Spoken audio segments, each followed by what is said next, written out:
Halo semuanya, perkenalkan nama saya Fatima Azhara Putri dengan NIM 15156255019.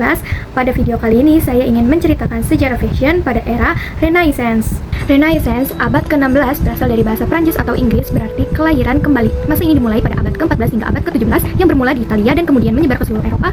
Kelahirannya yang dimaksud adalah kelahiran kembali budaya klasik utama budaya Yunani dan juga Romawi kuno. Zaman ini ditandai dengan kehidupan yang cemerlang di bidang seni, pemikiran, dan kesastraan.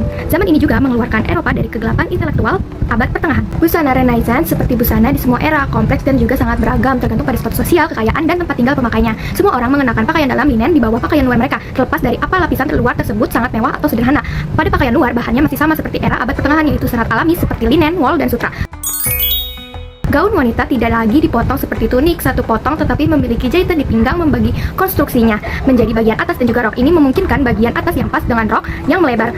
Gaun wanita biasanya panjang hingga lantai dengan rok lebar. Lengan baju seringkali dapat dilepas sehingga dapat ditukar antara gaun yang berbeda. Model gaun bertumpuk sangat tren di kalangan wanita. Ciri-ciri pakaian wanita di masa ini menggunakan garis leher berbentuk persegi, garis pinggang turun membentuk V, menggunakan lengan pas di garis bahu seperti lengan balon, lengan lonceng, lengan licin yang bervariasi, menggunakan kamisol, korset, undergrow sebagai underwear. Lapisan kain rok semakin tebal dengan membentuk siluet pas pinggang dengan motif yang dimodifikasi. Selanjutnya, ada kecantikan pada era Renaissance. Thread dahi tinggi merupakan dianggap sebagai simbol kecerdasan. Wanita rela mencabut atau mencukur rambut bagian depan agar garis rambut bergeser ke atas. Lalu, pada kosmetik, mereka menggunakan kosmetik alami, seperti yang diracik dari tanaman obat dan bahan hewani sesuai ketersediaan sumber daya saat itu. Penampilan fisik diyakini mencerminkan keindahan jiwa bagi kaum bangsawan. Kecantikan dan kemewahan busana wanita berfungsi sebagai alat politik untuk memamerkan kekayaan keluarga serta mengamankan nikahan strategis. Rambut pirang menjadi standar kecantikan utama. Wanita Italia sering menjemur rambut di bawah matahari agar warnanya memudar menjadi lebih terang atau pirang. Rambut umumnya dibelah tengah dengan bagian bawah dibiarkan ikal terurai, sementara bagian atas dipilih menjadi sanggul atau kepang yang rumit. Gadis yang belum menikah membiarkan rambut terurai longgar atau sekedar dikepang sederhana dengan pita. Biasanya untuk mencapai tatanan yang sangat megah, wanita sering menggunakan tambalan rambut agar terlihat lebih bervolume. Selanjutnya ada aksesoris balzo, hiasan kepala mewah menyerupai turban yang terbuat dari rangka kawat dan bantalan. Balzo dilapisi kain berharga serta dihiasi mutiara dan bulu sebagai simbol kemewahan. Selanjutnya, busana dan aksesoris pria pada era Renaissance. Pakaian pria mengenakan jaket ketat di bawah mantel lipit atau giornea dengan lengan lebar berbahan brokat atau mantel ciopa dengan lapisan warna kontras.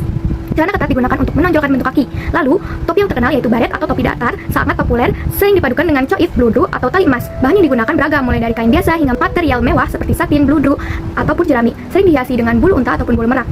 Selanjutnya, ada gaya rambut favorit yaitu bob panjang atau lurus keriting menggunakan rambut alami atau wig sutra. Namun, tren pendek dan janggut mulai populer mengikuti gaya Raja Prancis yaitu François I.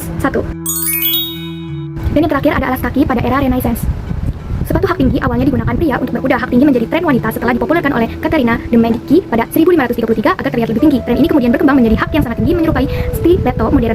Lalu ada model klasik. Meski hak tinggi populer, sepatu model mulut sapi dari akhir abad pertengahan tetap digemari. Di sini saya menggunakan bantalan agar terlihat roknya seperti mengembang. Lalu saya menggunakan kain coklat untuk bagian dada yang dijadikan sebagai korset. Lalu saya menggunakan blus putih sebagai atasannya. Bentuk dasar busana pada era ini adalah termasuk bentuk dasar busana tunik dan kutang. Selanjutnya saya memakai kalung mutiara sebagai hiasan pada leher. Selanjutnya saya menggunakan selendang berwarna jingga sebagai hiasan kepala dan juga memasangkan rendak di atas kepala saya.